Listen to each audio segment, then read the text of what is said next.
Hi guys, today we're going to be discussing V for Vendetta. In the very beginning of the movie, we learn, for us Americans, about Guy Fawkes Day. And I don't know really much about Guy Fawkes, I so don't much because either. I'm not British. But anyways, in the beginning of the movie, we learn about Guy Fawkes and what he did. And V said that you can't, well, it's not V that's talking, it's Evie explaining to us that you can kill a man, but you can't kill an idea, which I think is an important thing we need to remember. Anyways, then it clips to Evie getting ready to go on a date while V is getting ready, I don't know, to fight bad guys, be a superhero or something, get his revenge. And Evie is putting on her makeup and stuff. She had a lot of makeup on her desk, I noticed. I was trying to peep what kind of makeup that was, because in 2006, I think, when the movie came out, it's almost 20 years old. It makes me feel really old. Because we would have been, what, like 19 when that movie came out? You're asking me to do math? Because, I mean, I graduated high school. We both graduated high school in 2005. Sorry, I told everybody our ages. Thanks Anyways, for outing me. that was like our formative years of becoming an adult, is being shown this movie while George Bush was president.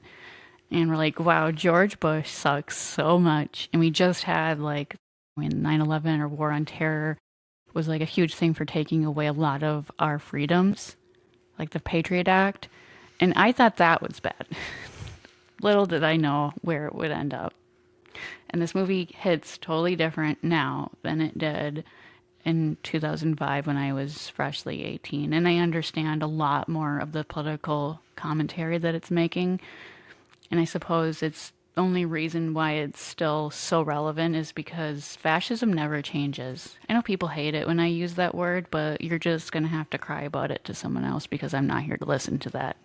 So, anyways, the beginning of the movie, Evie is watching BTN. It's BTN, and it's showing Prothero. He was in the Army National Guard, and he was an infantry officer. Okay, so that's pretty low. And I think Prothero, let me open the Wikipedia for V for Vendetta.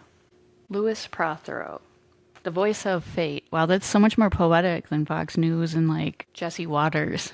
Like they just say horrible things. He's kind of just yelling like that, but let's see. He worked as a guard. He was a guard at the concentration camp. I think he ran it. So he does have kind of a similar rank as Pete Hegseth, and it's sort of a similar idea of them, but it's still like a downward move. Anyways, similar. He made me think of Pete Hegseth just because of the propagandist government angle, but They also then have the vanity. Remember, he's talking about it. Like, true, yeah. And Pete Hegseth is really big about how they light him and yeah. his little makeup desk and his hair. He's very obsessive over his hair. All right. So, anyways, Evie meets V, and because she's going out to go on a date with her boss, Gordon, like the guy that runs the TV station that she works for, and instead she is out beyond curfew and is caught by fingermen that tried to rape her, and she is saved by V. And while she's being saved by V, he shows her what he was planning. So I guess this is why he left his house that night, was to blow up the Old Bailey. Yeah, because it was a year from that day where his next plans take place. So Yep. it was It was very 5th of no- meditative Yep, what he 5th was of doing. November. A symbol. He had a meaning behind what he wanted to do. So, one thing I noted about V's character is that he saves Evie because it's the right thing to do, and he does not ask her for anything. He just is like, okay, you want to see something cool? Okay, bye. Like, he's not there to hang out with her, or, like, it's not like he's there to find a girlfriend or something. He doesn't expect anything from her. The interaction between the two of them is not transactional. He gives almost Sherlock vibes in that moment, kind of like, As just casual, like, let's go take a look at this, or curiously this, or yeah, he's just very. Adam Sutler, and he is a white nationalist, Christian nationalist. I'm just going to say Christian nationalist. The white part, I don't know. That wasn't, like, race was not a big thing in this movie, and I feel like now, if it had been made today, the way, like, race is being handled in Britain and here is a lot different, especially with ICE in immigration, but they do mention immigrants when Prothore's character is doing his little diatribe on BTN. And yeah, he's also like the picture of him just on this. We never really see him in person as a man. We just see like this big screen and all these men in like dark chairs watching him. And that reminded me of Wizard of Oz. Man behind the curtain theory. Yeah. I mean, Wizard of Oz was about populism. That's another movie we could do, but I hate The Wizard of Oz. I'm sorry, I hate The Wizard of Oz. It's like my sister's favorite classic, and I hate it. I don't know why. it's about populism and about populist politics, and essentially like what a populist is. Populism isn't always bad, but what populism is giving people like what the average person wants, and then you're presenting yourself as like the average man. So like, were you paying attention to like the Mamdani election for New York? So Mamdani won because he was promising people things like free busing and making things more affordable. You know, like what the average constituent in New York cares about. That's populism. And populism isn't a bad thing. It's just that some types of populism tend to be really bad. Like right-wing populism is like, well, we all hate immigrants, right? Let's deport all of them. That's right-wing populism. Like Trump is a populist. He just lies about being like the average guy. And in their ways, like he shows off that he's a populist by like eating McDonald's. And like that's something he genuinely likes. It's not fake. So people can relate to him as like the average guy. Like if you hear somebody say like, oh, I like that candidate because I think I could have a beer with him, right? Sorry. But that doesn't make someone a good candidate just because they're like relatable, like they seem like a real person. I didn't really get that from Adam Sutler, the chancellor. I would never want to have a drink with anybody in the government. No. It's true. We should It's not not my be thing. politicians should not be somebody that we hero worship. They are public servants and they're supposed to work for us, but that is genuinely not how things work. And V being an anarchist would understand that more than anything is that hierarchies are and they are maintained by violence. I don't know a ton about my anarchist theory is lacking. I need to read more theory about anarchism, but maybe next time we talk about an anarchist in a movie. There really aren't a lot of anarchists in movies. One thing I note about V for Vendetta is I haven't watched a ton of like superhero movies. They're just kind of not my thing. But like a superhero movie where the government is the enemy are very rare. Have you noticed that? Like Yeah. Batman, it's villains. Batman is a rich man who is fighting crime. Batman is a fascist. I've seen a couple of Marvel and DC movies, but I cannot debate well enough about comics and about superheroes, so I'm not well versed enough, I would say. I think superhero movies are just essentially propaganda, most of them. And the few heroes I like are actually anti-heroes or vigilantes. Like I like me. Deadpool and I like the Punisher. So those Sure. are my two favorites. Yeah, those anti-heroes that are going against the system and fighting the system are more rare. I think it's just not as marketable to Yeah. big movie execs because you're like, authority in essence is like we're stuck in a society where people have authority over us without our consent. Like they have power over us that we did not grant them. We were just put into this system and we had no choice in it. The other thing I don't like about most superheroes is you don't see their inner struggle enough. Like a lot of them, you see that their good side, but you don't see their uphill struggle. Like V had he had a character arc, he had a struggle. Okay, so I want to talk about the part where V takes over the network and he broadcasts his speech. And I actually cut it. It's 1.5 minutes long. And I was thinking about how somebody like V could do that today because we don't all watch TV anymore. And at the time that this was made, that would be something that would get people's attention because most people watch TV. But now information is so decentralized. Like we're on TikTok right now. We don't all watch the same things. We have different algorithms. Someone called that vaudevillian, and I really like that analogy that it's sort of like vaudeville. Like we're all watching these different things going on our screens, and none of us are watching the same thing. So like someone like V saying something, it would be very difficult for him to get everyone in the country's attention for even a minute. Yeah, but it's because it's like the way their government's laid out. They're all in fear, trapped in their homes, doing nothing but watching TV and listening to the news. I mean, that's why they're picking up on it. Like That's they true. have curfew. They can't leave the house. They can't watch certain things because things are banned. Like Yeah. music is banned, TV is And he banned. that is a really interesting point. That does really kind of resonate like with today. Like we all just are watching like later on in the movie they show a lot of clips of the news and I was paying attention to what they were talking about and it's just like a barrage of constant bad stuff going on and it does definitely feel like that now. Like Yeah. we're just every day you open the news and there's like, oh, a plane crashed, there was another school shooting. Well, and yeah, that was more that's- violence. They're doing that because like later they even talk about this. They're like, we need to make the people remember why they need us. They kind of do it as a fear Yeah, scope. They create just fear. keep pushing it. Yeah, generate fear and that gets people watching. Yeah, you're right. Like And even the tablets go crazy. And V did, like, he blew up a building, right? He blew up a building to get people's attention and then talk about why he did it. Like, his manifesto, his broadcast. But now, and how people get attention is they commit an act of violence and they write things on bullets. It really reminded me of Luigi Mangione and how the public reacted to that. Everyone, it felt like at the time, everyone knew who Luigi Mangione was and they were paying attention because he had a message that resonated with all of us that our healthcare companies, our health insurance, it's not out to help the modern person. It's not out there to they don't profit on getting us better. Health insurance only profits by not giving us the product we paid for. I actually got an argument with my mom over that. I'm like, they get money by not giving us health care.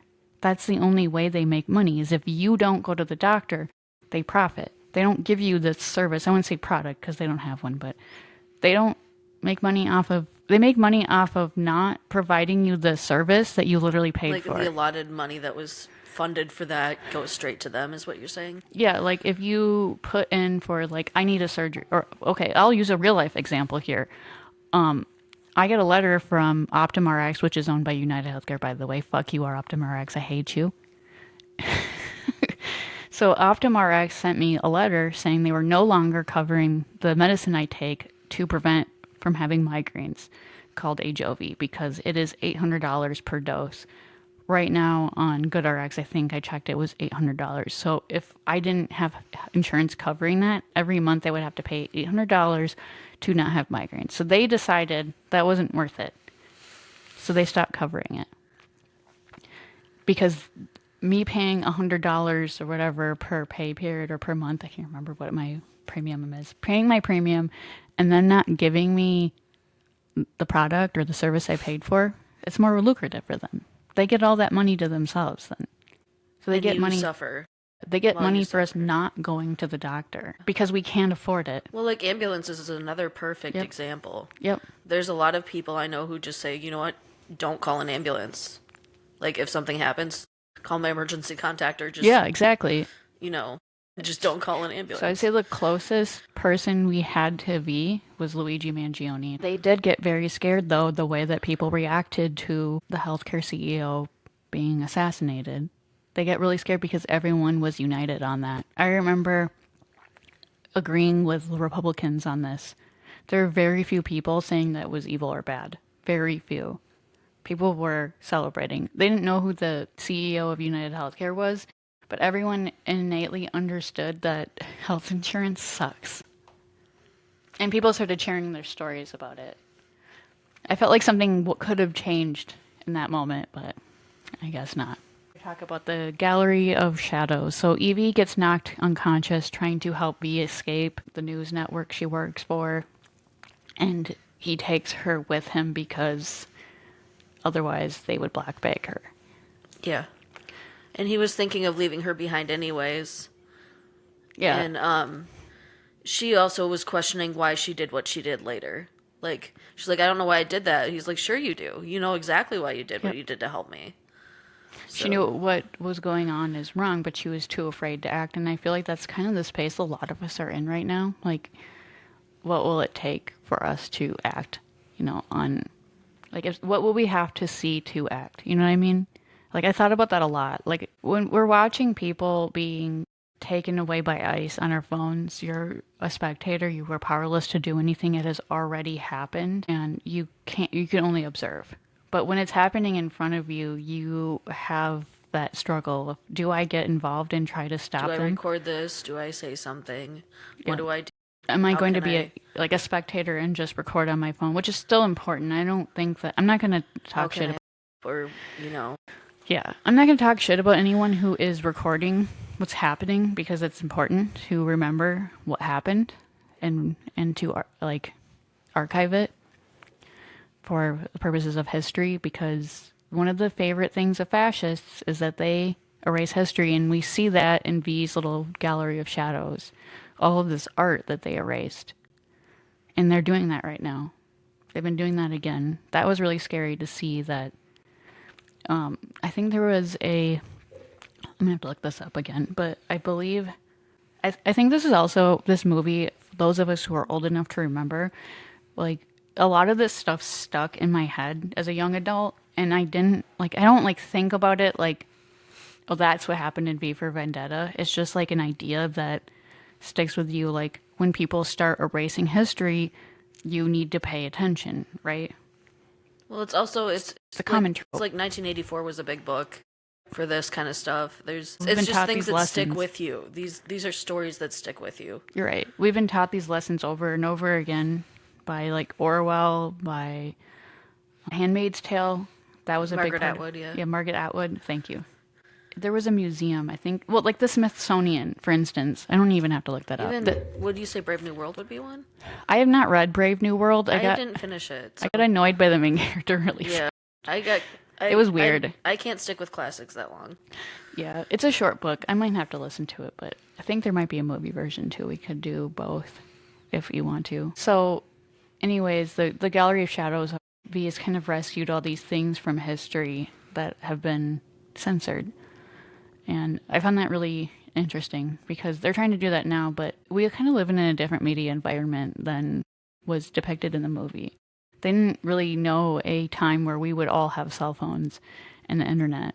Just keep in mind, contraband is punishable by death in this movie. Yeah, if you have So, a like, Quran, he has like this whole house full of contraband. he's like, that would be the least of, you would be the least of my worries. He literally has everything. He steals like food and stuff. Like, you could be caught if you have this. She's like, yeah, look at my whole house. It's like, it doesn't matter to V because these things, these informations of the past are more important, and preserving them is more important than the consequence. And I think that's an important message this movie has, where Evie has a fear of acting, of the consequences of fighting against this fascist authoritarian regime, but she knows it's the right thing to do. So V kills Prothero, and it's revealed that they know each other. I don't really have a lot to say about this scene. It's just, it was very satisfying. You just start to realize something is definitely going on here besides a building. And then they lie to the public that he died of a heart attack, which I guess I was thinking about that. Like, would the Trump administration do that? I mean, I guess we wouldn't know, right? We wouldn't know when they're lying to us, what narrative they told us is true or false. We just have our intuition. Like, something doesn't seem right, you know? Well, I also think that there's only so much the media can actually say. Yeah. Maybe that sounds paranoid or not. I don't Well, know. I mean, that's the only information that they're allowed to have. Yeah. Like the Charlie Kirk death, there's so many. There's two things that it just makes me think of. One was the Trump attempted assassination and Charlie Kirk. So, like, there are tons of conspiracy theories about what really happened when Trump was shot, right? Like, people saying that it was staged for kayfabe. Like, it's just, it was like it was faked to get him votes. And I could see that being true. Like, that's definitely a possibility. But I'm not being like, that is the thing that happened, because there's just so much stuff that happened within that time that I don't think they could have planned for. Like, someone else was killed. But it did work for them as propaganda. And I think that that's an important thing to remember, too. It's just that things happen, and they can be real and actually happen. But with how the Trump administration use it to sow fear in the public and then also act like they're persecuted on top of that, they always do that. It's just a very potent form of propaganda to bring their base together. Look, they're trying to kill us. The other side is trying to kill us, and they're the evil ones. Well, also there's the line of respect too. Like, if somebody who's on the other side, like, passes away, Yeah. they won't go to the funeral. They're like, oh, it's a waste of time. All that stuff. Like, they won't show respect. And on the shoe on the other foot is so different. Yeah, you're right. They're using it. They're using it. They don't actually care about it. They care about the message it sends. Yeah, it's polarized. It's very polarized. Like, the lawmakers here in Minnesota, Melissa Hortman and her husband, how they were murdered in their own home. They just made fun of it. They want to make a coin for somebody who dies later. Yeah, Charlie Kirk dies, and they're like, let's memorialize him and do a bunch. You're right, it's propaganda. I think people know that are not right wing, that they know that it's propaganda to get the right wing wound up. Like, every time they need a distraction, Charlie Kirk has been a very potent way to distract Trump's base from whatever other things they might start questioning or getting angry about, like the SNAP benefits. A lot of them are on SNAP. Even though if they'll act like they're not, they're on SNAP. A lot of them are immigrants or have immigrants in their families. They're being affected by the things he's doing, and it is causing them to suffer. But they're so easily manipulated by fear and anger, like how they did that in this movie. I wish they would spend more time on the propaganda in this movie, but I get it. It's already 2 hours long. It's a little bit difficult to show all of that. I think also maybe they're trying to find a way to, like, say, well, I have these things and I get away with it and I can live this way, but you can't, so you're doing something wrong, and it should be cut, not. Yeah. I feel like they're trying to abuse it that way. That's some of the things they're doing. Like you said, a lot of these people are on these things who... Yeah, actually, I know you're not on TikTok, but there was a TikTok that went viral of this woman being like, what did you do with last month's food stamps? And she's eating toast and smacking. Oh, I wanted to slap her upside the head. Or you bought holiday Christmas gifts for your kid? How dare you? It's classism. It's this money that the government gave you. It's like, you know what? They work too. And I mean, they, like, so what? So what? Sorry, I'm going to start shouting. So what? It's classism. They don't have any class consciousness. I wish that... I know this movie had a lot of ground to cover, but I feel like it did do a good job of showing how people were wrapped in fear into obedience. Or then the judgment of the fridge. Like, this fridge is the fridge of somebody on Snap. This is the fridge of somebody not on Snap. Yeah. And then, it's sick how they're judging people. Yep. I mean, it's propaganda. Like, oh, you're one of the good ones because you're buying the right food, and they don't deserve... If you're poor, you don't deserve nice things, too. And then, heaven forbid, you eat junk food at the same time. And if you didn't eat any junk food, if you did everything the exact way they wanted, you would still be poor, Yeah. It's not the poor people that are holding... Like, it's so... We're getting stuck in the weeds here. Yeah, we are. We're going off on a tangent. Anyways, okay, so the part I wanted to kind of touch on is when the chief inspector... I am very sorry because I forgot his name again. Let me look it up. He was a really cool character, too. I really enjoyed his character arc. Yeah, like He started seeing what the government was doing. Yeah. Even though Eric Finch. Even though he didn't want to know, he knew, and he didn't ignore it, so... It was the truth, and that's what he was... Okay, so what I wanted to touch on briefly about Eric Finch is that he goes and tries to find out all this information about the lab that Prothero worked for. I can remember the name of the lab, that would help. He's in Scotland Yard. Lockhill? Lockhill, yes. So he goes to talk to a bunch of people who were in Lockhill and running Lockhill, and all of the records are gone. And I found that a really interesting dichotomy because there was corruption involved, and that's why they had everything. But that's exactly why they couldn't catch V. Well, also there was the fire that might have knocked out the files too, you would think? Maybe. Unless they were off-site. I would think that some of it would be. I think they would. I think they erased everything. Yeah, well, I mean, I know they purged everything, but I mean, the fire probably really helped. Yeah, it definitely did. But it just reminded me of Kash Patel. And how him and Dan Bongino went into the FBI because they wanted to release the Epstein files, right? And then they had to tell the line and tell everyone the line that we already had been told that they were questioning before they started working for the Trump administration. Epstein killed himself. There is no client list. We know those things aren't true. Like, there's probably not like a list that Epstein's like this person, this person. It's not like, a cut and dry list. But they know the names of the men.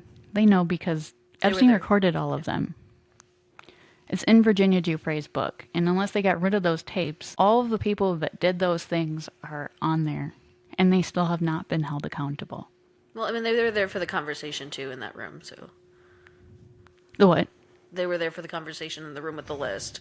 It doesn't have to be a list, like, they were there. And then everybody who was at the Epstein's mansion and yeah, they know who was there. There's no list needed. Exactly. We're still in the weeds. Evie's backstory. So we learned her backstory that her brother was a patient at, was it St. Margaret's? The school that was attacked. I don't remember what the school was called, but yeah. I think it was St. Margaret's. St. Mary's, sorry. St. Margaret's a different saint. The Three Rivers was the other. There's 3 things that happened. Yeah, they attacked 3 different places, and then they also put the virus in the water supply. The virus thing was a little bit scary. I know I don't believe in this conspiracy theory. I want to make sure that's clear that the whole lab leak conspiracy theory with COVID, there's no evidence of that. SARS-CoV-1 was around at the time this movie was made. I think it was like 2001. I'm going to look it up. Because you remember the SARS epidemic? Yeah. So I'm sure that... Oh, okay, so V for Vendetta was written in the 80s. So really the biggest kind of virus was flu. And you see that a lot, like on the little things that they post, like on the TVs. It shows a lot of stuff about avian flu. Like when's the SARS? I think it was I want to say it was 2004. For some reason, the internet is moving very, very slow. Okay, it was 2002. 2004 is when SARS-1 had its outbreak. So it was definitely topical at the time of this movie.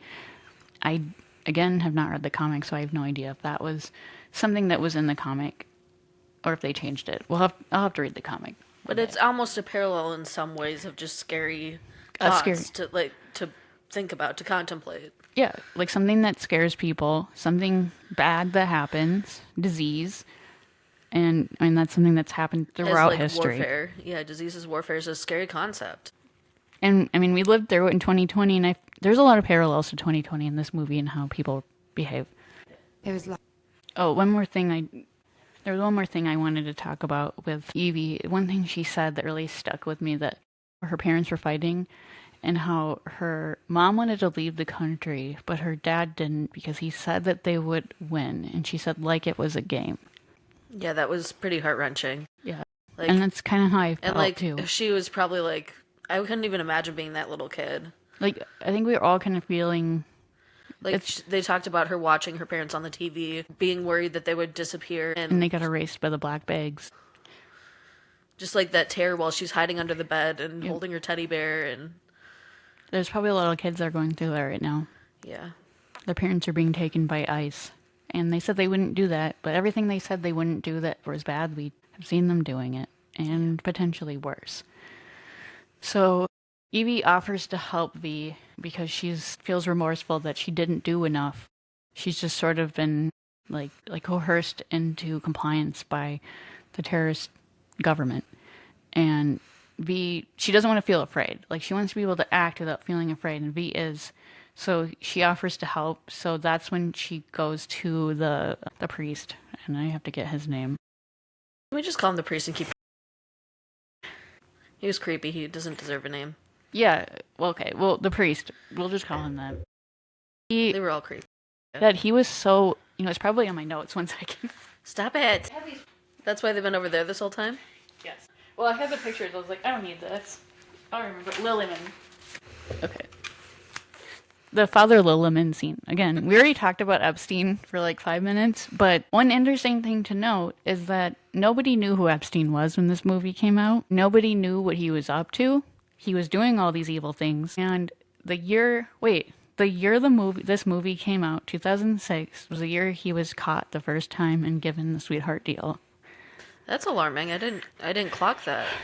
I've been reading a lot about the Epstein files. So another thing a lot of people don't know fully about, because I mentioned to somebody on TikTok, I made a video where I talked about how Epstein was caught in 2006, 2008. He was sentenced in 2007 and he went to prison in 2008. And then he was given the sweetheart deal and he was let out after 18 months because he was just charged with soliciting prostitution from a minor, which that's not a thing. Minors can't be prostitutes. One thing I do know about the comic is that Evie in the comic is a 16-year-old prostitute. She's a sex worker. Really? Yep. In the comic? You read the comic? I have finished like it the yet. first like few. I just skimmed over like the first few pages because I read that on a Wikipedia. Oh, I didn't know that. I thought that's interesting that they gave her such a different dynamic in the movie. I think it was to make her more sympathetic. There are a lot of people that I think in 2006 that would have blamed her like for her circumstances in life and be like, well, she deserves all these bad things that happened to her. Absolutely not. Just so we know, absolutely not. I've had people come into my comment section and blame the Epstein victims. I'm like, you're gone. You're gone. Okay, so hold on. Where are we? The Lilliman. So Evie betrays V. She tells the plan to Lilliman. He doesn't listen because he's just a pedophile and they don't listen to anyone. Anyway, she runs away and she goes to her former boss, Gordon Dietrich, and his home, like V's, is filled with contraband, including God Save the Queen. So it's all in one basement that's like locked away by like this hidden door. So like if It's like pretty anybody cool. went into his house, they probably wouldn't know if they didn't know what to look for. Yep. He has a piece of art called God Save the Queen, which is a picture of Adam Sutler, and it says it has a likeness. It's obviously him. You know how we make memes making fun of Trump and JD Vance? Imagine if all of those got banned. And that made me think of, I don't know if the story is 100% true, but there was supposedly a man that was trying to come here from Norway, and on his phone he had a bald baby JD Vance, and they wouldn't let him in. And then it also reminds me of, do you remember like when Charlie Kirk was shot? There's a man in, I think it's Tennessee. This is why I need notes. I remember it was Tennessee or Virginia, but I know it was a southern state. Yeah, it was a Tennessee man. Larry Burshart Jr., 61. He was a former police officer. He posted a meme, they said, of Donald Trump. It wasn't a meme. It was literally a quote that Donald Trump had said after a school shooting in Perry, Illinois. It just said that it was Trump saying, like, we have to get over it. We have to move on. And he said, this feels relevant. He got put in jail for that for, I think it was 2 months. That's scary. He was let out. You put him, yeah, it was, okay, so it was at the Perry High School mass shooting. Sorry, I was wrong. It was Iowa. We have to get over it. And he said, this seems relevant. So they put him in jail, so that it was a threat because they have a school there called Perry in Tennessee. They knew it wasn't about that because they told him to delete it. And he said no. He said he wasn't going to. So they said that if he didn't delete it, that they would count it as a threat. Now, if it was a threat, why would deleting it matter? Why would that do anything? I'm going to turn this game down a little bit. Like, why would deleting a threat make it less of a threat? It wouldn't. They said he was creating mass hysteria and will not be tolerated. And that just feels like how you're creating fear right now. Like, if you say something they don't like, they'll threaten you to have a chilling effect on speech. The same way that they've kind of created this Antifa boogeyman. Like, if you have these ideas, then you're a terrorist. When Antifa is not, it's like V, it's not a thing. It's not an organization. It is an idea, and that's exactly how anarchism works. Anarchism is not about a hegemonic vertical power structure. There is no power structure. Everyone is the same. We do things together collectively. Any sort of power is only given consensually in anarchism. Anyways, I want to move on to the doctor that did the experiments on V and how they showed The botanist. yeah, how they showed, he brought her a rose too and she knew what it was and said they've been extinct, but we didn't know the connection quite yet. But like they showed the doctor and she's toxic, like V kills her, but we find that she's like, I hope to do so much for society or whatever. I hope to help. And he said, like, I'm not here for what you hope to do. I'm here for what you did do. Yeah. Like, a lot of them, I think they're in the Trump administration, had this idea that they were going to change the world for the better because that's what they've been told. And they're not. They are hurting people. We forgot to backtrack and say that Evie got taken away. Oh, yeah, he kidnaps Evie. I forgot. That's a big thing. I'm sorry. Yeah. No, I was talking about Evie being... So Evie is hiding... You're right. Let's backtrack a little bit. Evie was hiding out with Gordon Dietrich. He makes a parody... Because we were talking about censorship and then I got sidetracked. But still, the same things I said about censorship. So Evie was taken prisoner, and so was Gordon, for like having all the contraband and for the... like how he made fun of the prime minister. That... I hate having to talk about Jimmy Kimmel, but the whole Jimmy Kimmel thing, that really scared a lot of people, and I'm really proud of everyone for seeing how terrifying and why that is wrong. Like, Jimmy Kimmel has been a problematic person. He did blackface. I'm not going to defend him as a person, but the government should not be telling people what they can't say about the government. You know what I mean? Yeah. That's one thing that I'm so proud of everybody for seeing for what it was. And like we bound together on that. So many people canceled their Disney Plus memberships and canceled their trips to Disney World. Okay, I need another soda, so we should take like a little bit of a break. And then we have to figure out how to go back to getting Evie back in here. Okay. Because, yeah, you missed a chunk. Well, she gets tortured.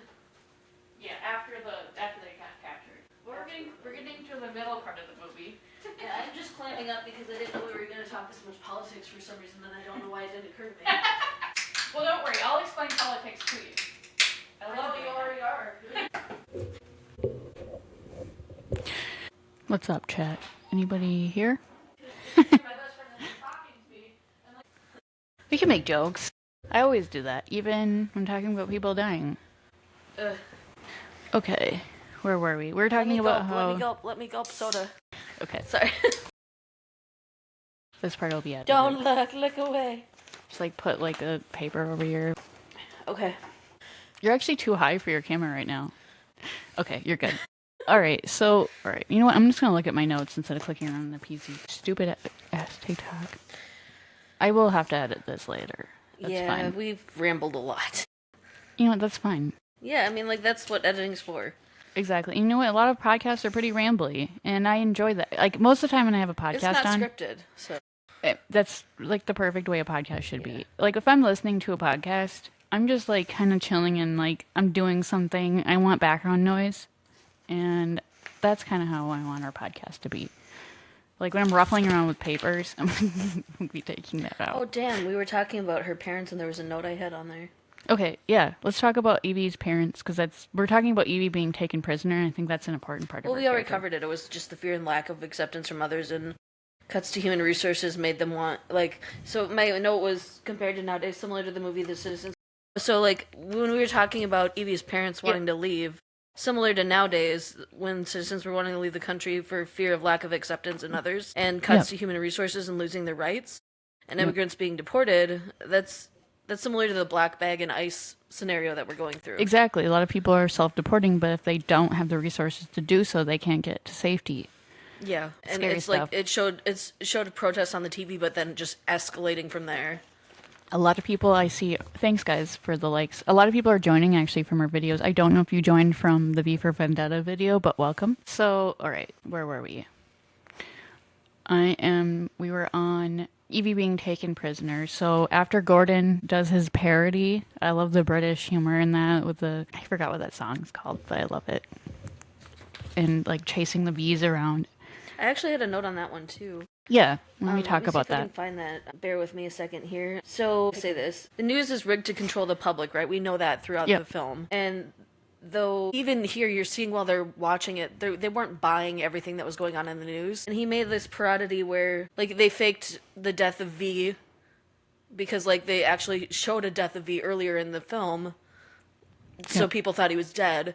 And he's like, yeah, he's dead. And then they like did a spoof of that, and then they said, oh, it's you, the Chancellor. Basically, you are the villain. Yeah. At the end of the newscast, like, so he's like, yeah, you're the problem. I loved it. But it was really sad what happened to Gordon after that. I've often thought about how that would work now, just because of the internet. Someone in the chat said something. They said the parallels are getting too close to home. Yep. Yeah. I mean, this movie was made by the original comic was written by an anarchist, and he very much understood how fascism works and how it takes control, and his answer to getting fascism to go away. You can agree or disagree with that, but okay, let's move on to Evie being taken prisoner by who we think is Nora's Fire. So she's taken prisoner, but we cut to... I thought she was taken by I thought they thought she was taken by Creedy. Yeah, I guess. Like, I mean, we know she was black bagged. She's taken by the administration. You're right. There is a power struggle that's going on between Creedy and with Adam Sutler. And the inspector. Because that's what V relies on, is Sutler and Creedy don't get along. They have a power struggle. And I think that's something important to remember about strongmen, is that they all want to be in charge. Like, J.D. Vance very badly wants to be in power. He is trying to run for president right now. He is working on his presidential run for 2028. The thing My face is twitching and cringing. Like, you're not... Okay, so, like, I can't really imagine not being so tapped into politics, whereas you prefer not to be, like, unless it's something important, so I have to burp. You prefer not to be, so you can kind of be, like, my normie proxy is... Like, have you noticed that? Is that something you've been feeling, that J.D. Vance, they're trying to push us towards a J.D. Vance, like vice presidency, that they're trying to build him up? Wish this film had spent more time on the propaganda, because you're right, like, it seems like from the characters we see in the movie, they don't believe what's happening. They know that they're being lied to. And I feel like that is the left, like people on the left and maybe the center left. The average person knows that, you know, Fox News, right-wing podcasters, things that are being done performatively, they are a lie, but that's not always how propaganda works. That's not always how propaganda works. It is to sell you a narrative, and it's to sell you an idea, to scare you or to try to convince you to do something or feel some way about another group of people. So I watched Erica Kirk. I watched the entire thing of J.D. Vance speaking to the students at Ole Miss. And everybody was hung up on the fact that Erica Kirk hugged Charlie. Whoops. That was a Freudian slip. Hugged J.D. Vance. Everyone was very hung up on that and noticed that. But it was done on stage for performance. And I think that they are missing, like, the forest for the trees. That's not the important thing that I took there, is that they're trying to pass the torch from the Charlie Kirk's death, the anger, but also the unity that they used. They caused from his death on the right, to try to pass the torch from Charlie Kirk, like charisma or whatever you want to say Charlie Kirk had. I don't know if he had charisma, but more than J.D. Vance does. J.D. Vance does not have charisma. He is not likable. He is not an everyman. He is not a good populist. They need a way to overcome that lack of charisma he has and make him more relatable. And I think Charlie Kirk's death is how they're doing that. So, I don't care how charismatic a person can be. If they're an asshole, they're an asshole. Yeah, I mean, we don't, but I still think it's a human thing. Like, Mom Donnie, I don't know if you've listened to him speak. You should check it out. It definitely stirs you emotionally. And I'm not saying that's a bad thing to inspire people. To be able to have a gift of inspiring people is a very positive thing. It's a positive attribute. But if you use it for evil, it's not. Like, Mom Donnie was saying all the things that people need to hear right now, and we need affordability. We need these things, and we deserve them, not just the rich. And he's actually saying he's going to do something about it. Whereas Trump just goes up and talks about Hannibal Lecter. I forgot about that. Is that the people who bought into what they're saying, we don't really see them. Yeah. We don't see the people that are just mindlessly believing the things they see on TV, or are also producing that propaganda by talking to I think because other people. they're past that point maybe in the movie. Like, everybody has already realized that they are, I'm as a whole, starting to see that screwed. now. Okay, I like to keep an eye on right wingers just to know what their perspectives are because I think that's a blind spot with a lot of people on the left. And it's hard to look at because they're very mean and bigoted, and it's Yeah. just hard to be around so much hate. But if you're trying to put it in an analytical sense, it makes it easier.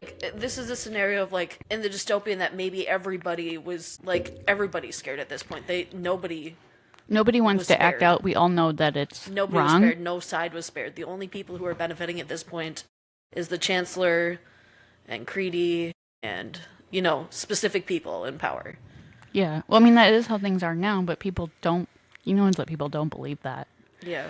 They're not seeing that we're, the working class is not benefiting from the things that Trump is doing. And I think there are some people that are waking up. I've seen little, like, glimpses of that from the right. The problem is, this is getting off track, but they're going for the right.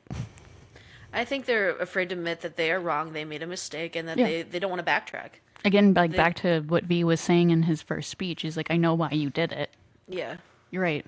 People tend to not like. They don't want to admit I mean, if they it's going to be worse the further down they go and dig their heels in, though, for as things progress worsely, if they're going the way they're going, Yep. I don't know. Like you have to set your ego aside and admit when you're wrong, and I've seen that a lot of them like actually post like I was wrong, and then they get attacked. Did I tell you about my Halloween costume, by the way? God, we are so far into the weeds. That's fine. So you know how it was supposed to be Sylvia Brown, Yes. and it did not. Nobody knew who the fuck I was. Everyone at work thought I was HR lady. So I was like, well, I worked hard on this costume. Well, the Instagram costume. That would confuse people. So I decided to look a little different, and then I did this on TikTok, and just I am happy to say only one person was fooled, and it was a Trump voter. So I said that I was a a conservative Christian mom. I had 7 kids. Yeah, your Instagram costume. Yep, and how people reacted to it on Threads. So I was like, I am regretting my vote. I voted for Trump 3 times in all the elections, and he's not making my life better. And I was like, I can't even afford to put cheeses in my 7 kids' lunchboxes. Anyways, people were really mean to me on both sides. Somebody told me they hope my kids starve. And they were liberal. Somebody told me that like, well, this is what you voted for. It's like we are all in this suffering together, you guys. We're all suffering together. Like you don't have to give people their flowers for being like, what the Human fuck is suffering is human suffering. Yeah. Like, if I see a Trump voter now realizing, like, oh, shit, like, shit's fucked up, I'm not gonna be like, hey, you need to sit here and I'm not gonna come in. Links to food shelves, you figure out, like, ways to help them get food for their 7 children. Exactly. You help them out. Those kids are innocent in this. Yes, exactly. Because at the end of the day, those kids are hungry. You know what I mean? The kids don't deserve to be hungry. They did not do They anything. have feelings. They have nerves. Anybody who has the capacity to feel should not be hurt. It's not right. Suffering is bad. Yeah. I mean, that should be something everyone understands. Yeah.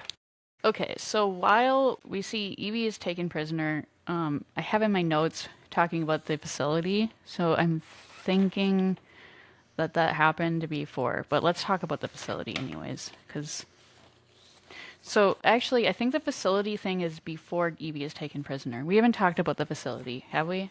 About the doctor, or did we? We talked about the doctor a little bit, but not much about Lock Hill. Okay, so Lock Hill is like we see the Lock Hill, they're doing human experience of the virus, very scary, kind of reminded me of COVID, but I have to be clear that I don't believe the lab leak. That's a conspiracy theory to blame China, and I'm not about that. Let's not get into xenophobia. But anyways, they created a biological weapon. They did experiments on people. They were thrown into mass graves, and I think this is the one thing that we are all afraid that's happening. To interrupt, they were also saying that was a smokescreen because it was about fear and power is what they were really looking for. Yeah. And what they were doing in those experiments. It wasn't looking for a weapon. And Yeah, I they don't were think that that's necessary. Like, the virus that is created, right, that could be any sort of, like, analog for any kind of fear that the Trump administration creates. Like, they're constantly looking for scapegoats, and they don't need to be real. Like terrorists, Antifa, trans people, pooping. Someone called it... Sorry, the trans bathroom thing. I saw someone called it poo poo pee pee in politics. pics. You're really putting this in the video. Yes, because I'm going to make a video about it and be like, why are you so obsessed about poo poo pee pee? If I have to make myself childish to get a point across, I am Fair. not below That's that. fair. That's It fair. is. It's stupid. It's childish. Like worrying where someone else poops. Come on, shut up. Yeah, Okay. that's true. I just meant the word. I'm still mad pee-pee. about the video. So you made me say it now. I'm still mad about that guy that said, I'm not really mad. I'm just annoyed. Like, I'll make like a video that I think is really like deep and I thought a lot about and I spent like days thinking about this concept. And I'm really proud of myself for figuring this out in a way to like communicate it to people. And then someone just comes in and is like, septum ring theory. Shut up, you stupid idiot. I still don't How get boring. it. What's wrong with septum rings? They think all women on the left have septum rings. They don't want to listen to you. That's why I got it, so they leave me alone. Yeah, I mean, and like the septum ring thing is also propaganda. I'm sorry to call everything propaganda today, but it is. It's a way to dismiss without actually thinking about what I have to say. Okay, so let's talk about Evie and how she is tortured, because that was really hard to watch. Yeah. Well, it's more how she found out how to survive. Yeah, I'm The entering her story game. of that survivalist, or the person who helped her get through it, is the really hard part. Yeah. I'm always worried about how far away you are from your mic, but then when I Sorry. listen back, I'm like, why is Carol's mic so much better at using the mic? Like, gonna switch them at the end. Well, I think I need to be further away from my mic. People always complain about that. Sorry, I was watching Legia. I'm not going to explain to people how you know her. And her mic edit, like not her mic edit, her mic technique. I'm like, oh, she has it to the side. And I was watching a video and people are like, you might want to move it over, your mic over to the side to prevent plosives. Anyways, I'm not going to teach you about audio stuff against your will again. Back to the torture. Okay, let's talk about torture. Jesus. All right, so she's tortured. She's thrown in her cell. Like it's a very hard area of things to watch in the movie, and like you feel so bad for Evie. You're right about Natalie Portman crying, and I have a note about that. Fuck, she cries for like 5 minutes in every She is film a she's beautiful crier. in. She is a beautiful crier, but it doesn't have to be for 5 minutes straight. They gotta use that. She probably worked on that so fucking hard. Speaking of crying, I ugly cried during this scene. See, you said ugly cried. She is a beautiful crier. Thanks. That's why they have her cry so much. That's So so she covers rare. my ugly crying across the Also, other can we side. talk about? Can we give her props for how good she looks bald? Do you know she actually shaved her? Yes, I remember because on Saturday Night Live that year, she pretended to be Eminem. That was one of my favorite sketches in SNL. And anyway, so she gets the newspaper. What the fuck am I talking about? So she finds like a little rolled up paper from Valerie, and that was incredibly touching. Like you said, that was the part you ugly cried about. Yeah. It was so good. Because, like, you know what happened. You know the struggle, Yeah. the fight. Everything that happens to this person in that autobiography on toilet paper is just so gut-wrenching. And, like, if anybody has somebody in their life yeah. similar to a Valerie, So what I it's just gut-wrenching. wrote, like every time she's tortured, she is taken out of her cell, she is questioned and like interrogated. She's thrown back into her cell and she can count on Valerie even though they can't see each other or hear each other, and she can't she doesn't have a pencil, so she can't communicate back to Valerie, but they're in She this thinks together. it's real time. They're She together. thinks they're in cells next to each other. Yeah. Valerie and her are suffering together, and I think that is something that really resonated with me, is that we are watching each other suffer together, and it is unifying. It is something they can't take away from us, no matter how much they try to censor what's going on.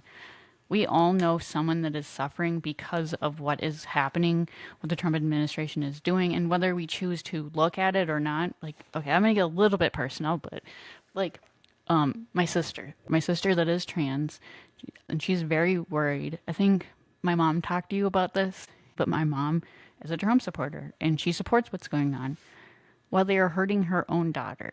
And being trans, she is part of the demographic that they hate. I wouldn't say the most, because I don't know how to like make a hierarchy of hate. They definitely have one, but they don't like trans people. They're always their favorite scapegoat. They love to use trans people to stir up fear. Look at this trans person, they're using the bathroom with your kids. Like, that is their favorite thing to go to, is to use trans people. If they don't have anything else, like Trump will just yell like transgender for everyone and be like trans sports. It's almost like a magic incantation to make them all mad. Yeah, and then there's like transports is well, the one that really bugged me, if we're gonna go into this topic, like Yeah. they all are bad. Like all these subjects of like are really hard to hear. But the one about jail. But jail. Um Yeah, that's like a propaganda tactic that it's they've used. disgustingly Yeah, I just don't understand how you look at the world and you see all the things, the bad things that are happening, like immigrants being blackbagged and just all the suffering that's going on. And then you're like, you know who's responsible for this? Trans women who just want to poop. it just bugs me. Like every time I go out with my sister and we are like shopping together, like I'm always like on high alert listening, like in case somebody like freaks out Yeah, about you're her going scared to the for them. bathroom. And I don't know, my Yeah. sister well. Like she will stand up for herself and she's not above Yeah, but making a scene. they shouldn't have to. Exactly, I agree. They So shouldn't have to worry about that at all. Going to the bathroom should be everybody's right. exactly, that's the thing is that like they don't believe that everybody should have human rights because they're part of a group that they don't like. Okay, all right, where were we again? We're talking about No, we're talking about the note and the torture. about Valerie. Yeah. So like I think the thing that binds Valerie's suffering to Evie is that they are suffering together and she's not alone. I think that was one of the most powerful things in those letters is that they're suffering together. They know that they're not alone. And like I don't know if that's enough now, but like I think the amount of suffering that Evie had to go through by being tortured by the administration for doing something wrong in their eyes and Valerie, neither of them did anything. No one deserves to be tortured anyways, but I think that was something that really unified them. And I think that the suffering part of it, she had to actually fully go through what V did to have an ego death, to she learns what it means. I wrote in bold, she learns what it means to be willing to die for an idea. That in V for Vendetta, that idea is liberty. But I'm assuming because Alan Moore is a anarchist, that was not all of the full breakfast of the comic. There's also probably another aspect to that, which is we should not have hierarchies. We should not have hegemonic hierarchies. They are only something that we can maintain through violence. And they cause people to be corrupt because they will always use that power to do things that are evil. So we are only about halfway through this film. We talked about Valerie. We're going to move on to the fact that she realizes that none of it was real in that moment of Except Valerie. everything in the shadow of galleries that V had put her through personally. So she's very angry at V. But Valerie was real because you might want to move your mic a little. You can pull the arm out a little bit if you want. sorry, Valerie was real despite. I'm going to help you. Oh, towards me. Sorry. Yeah. Valerie was real despite Evie's experience not being real. Yeah. And basically, V had gone through being in the cell next to Valerie. Yep. And he wanted to put Evie through what he went through so she could see what he saw. Like, I want to, right, like, I struggle with that. Like, I knew that him doing that is wrong. Like, him doing that is wrong, but V is not, like, he's, like, kind of an anti-hero. He's not a perfect character, and he's not a perfect hero. But V is also not really a person. He represents something. In this movie, he represents an idea. He does, but he also has an agenda, and his agenda is not even, like, he won't switch tracks. Like, later in the movie, we find out he won't switch that track. Yeah, he's got one idea, one agenda, one goal, and that's it. Anything else is in the way. He won't compromise it for anything. Yeah. Even his own happiness. Or his life. Yes. I said, okay, and I wrote, it's one thing to understand freedom is worth fighting for, but it is entirely another thing to know it's worth dying for, and that can only be felt. Like, kind of like your poem that you love about grief. Like, it's something you have to experience to understand, and I think what we're all going through right now is immeasurable loss. Like, there is not going to be an America like before this presidency. That's kind of something I, like, have come to accept this year is that there's we're not gonna see the same America again. We haven't been seeing it for a while. This is a transition from like I think this It's is just gonna get worse though. Yeah. It's part of it I think is it's getting worse. Part of it is we weren't aware as much as kids as we are now.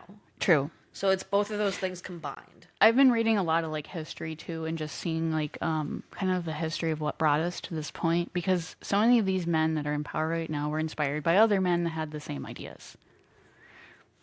I'm not going to bore you with my political theory about what that. I just copied a bunch of stuff from Wikipedia so that I can remember exactly what we were talking about. We're actually pretty far into the movie now because a lot of it is just visual. Yeah. Are we at the domino scene yet? We're getting close to that. Yay. So anyways, like Evie kind of has to contend with the fact that it was V that imprisoned her, shaved her head, and tortured her. She's pretty mad at him, which is justified. Yeah, I would say it is justified. But it also did save her life, even if it is justified. So it's still justified though. So I don't know. Like, I mean, I'd say like don't experiment on people without their permission. Yeah, there are ways to get the message across. I suppose like it's a movie.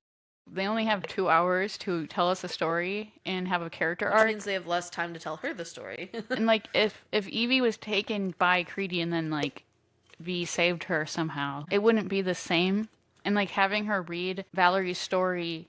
Honestly, I actually thought she was gonna die. Like I thought she was after torture I thought she was gonna say I'm ready to die and they were actually gonna kill her. Yeah. And the movie was gonna go on without her. I thought that's how the movie was gonna go when I first saw it. So I don't remember exactly what I thought the first time. It's been so long. Okay, so let's continue with what happens after. All right, so we're after, like, he reveals that Valerie Page was real, and Evie realizes now that she is ready to die for this idea of freedom. All right, so V finds Creedy, who reminds me a lot of Stephen Miller, like his character. Not how he looks, because Stephen Miller somehow is scarier than Creedy. He offers to surrender himself to Creedy if Creedy will bring Sutler over to him. And I think this is something, like, I don't know, I haven't heard talked about a lot, is how people who are out for power, all of them want power. I know I've said this earlier in the podcast, but this is why it works, is because V knows that Creedy wants power over Sutler. He wants to be the one in charge.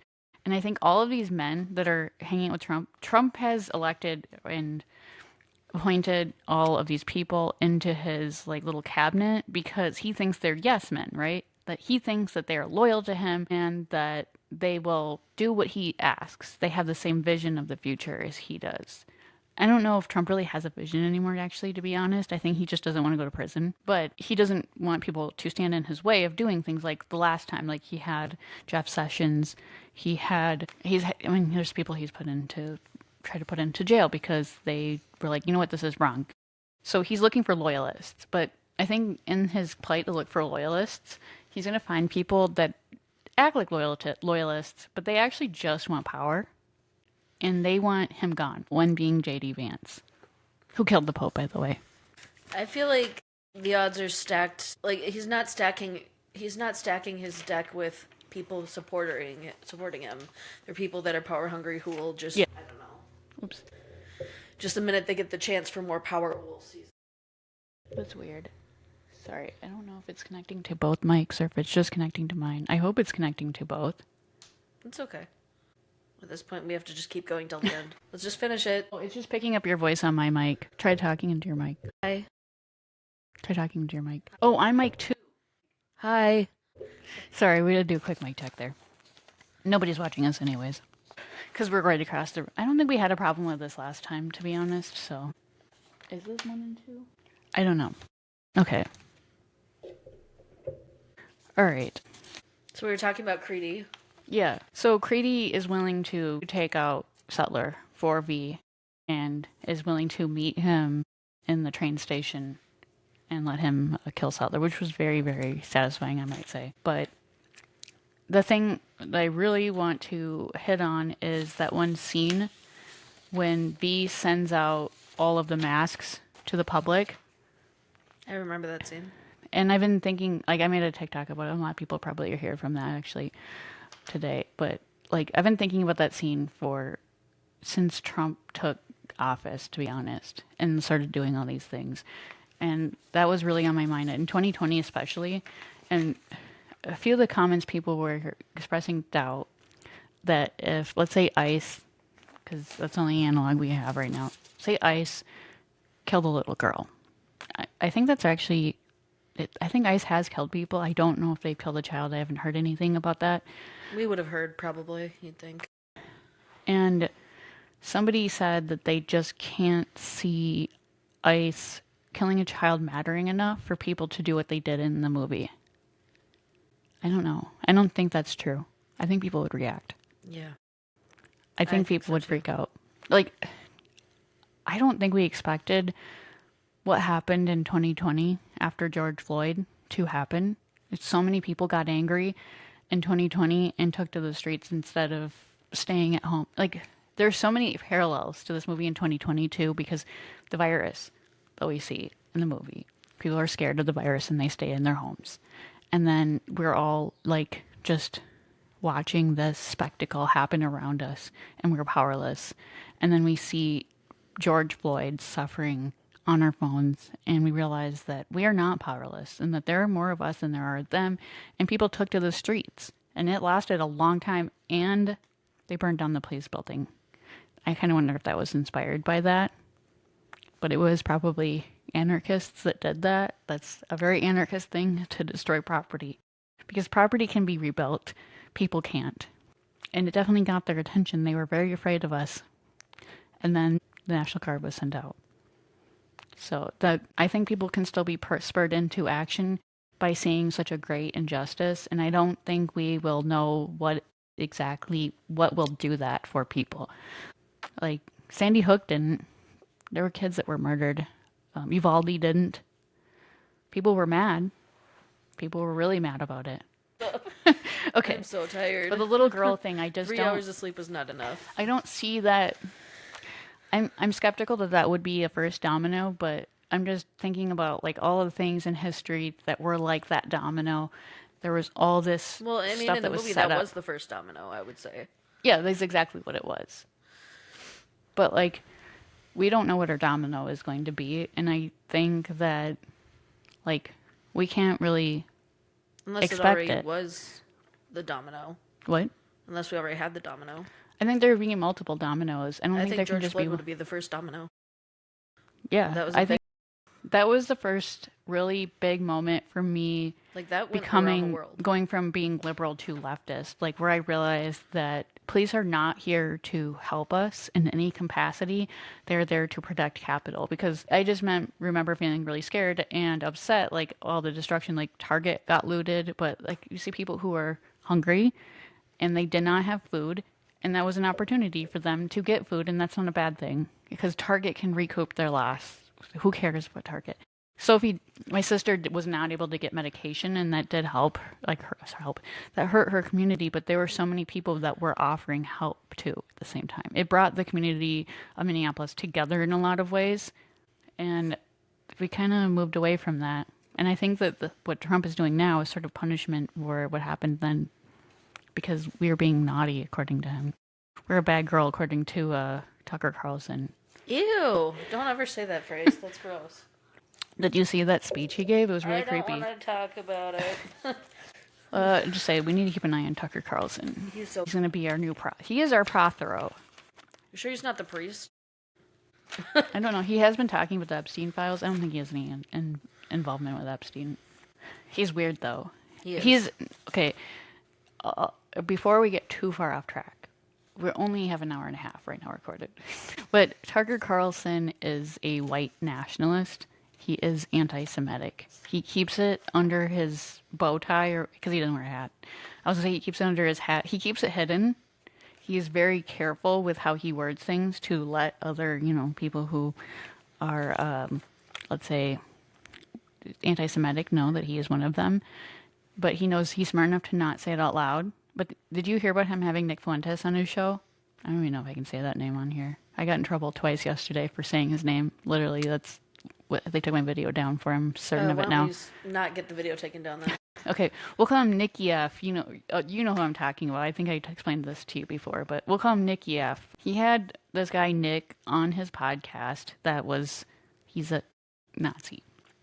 So Nicky F. he was on Tucker Carlson's podcast, and he is like a full out, like he loves him, and he says it very outwardly. He is not apologetic about it. He does not use dog whistles. He just says the thing that he believes. And he was like, let's keep you on my podcast. Because since Charlie Kirk died, now they don't have like somebody who speaks directly to the youth except for this horrible person. And he's trying to buddy up to him because he doesn't want to he doesn't want to be attacked by Nick's fans. They're running rampant on Twitter right now. Anyways, that's scary. I feel like the right is moving scary. further. And what's also scary is 3 hours of sleep. I've had 3 hours of sleep this whole entire podcast. I am tired. Okay, we'll wrap it up in a little bit. I'm mad. We're at it. We're approaching an hour and a half.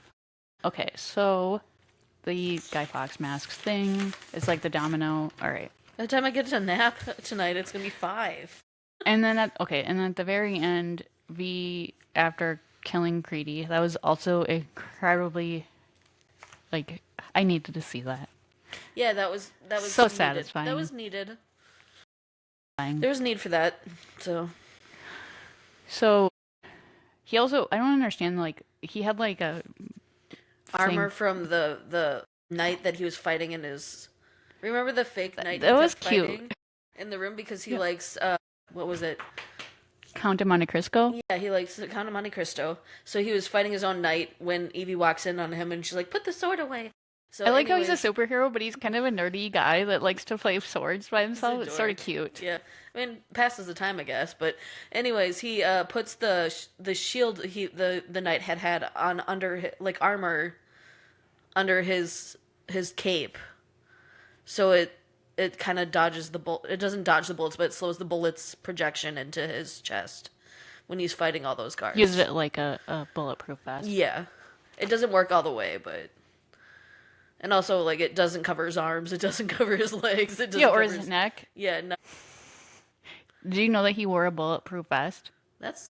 Why? Because, I mean, what happened to him? He was shot by somebody. That's true. I didn't think of that, though. A lot of people don't wear those, though. It's just facts. You're right. Bulletproof vests don't protect all of your body, especially like your head and your neck. I feel and like arms. Doing Dumb and Dumber, but what if they could shoot you in the butt? It wouldn't like kill you. It was a risk we were willing to take. So V knew he was going to die, but he had the train filled with explosives, and Evie decides to pull the lever, even though. Well, before that, should we cover the Finch? fact that like she offered her love to him and like a different alternative for life for him, and he went for his idea over that, and that kind of sucked for her.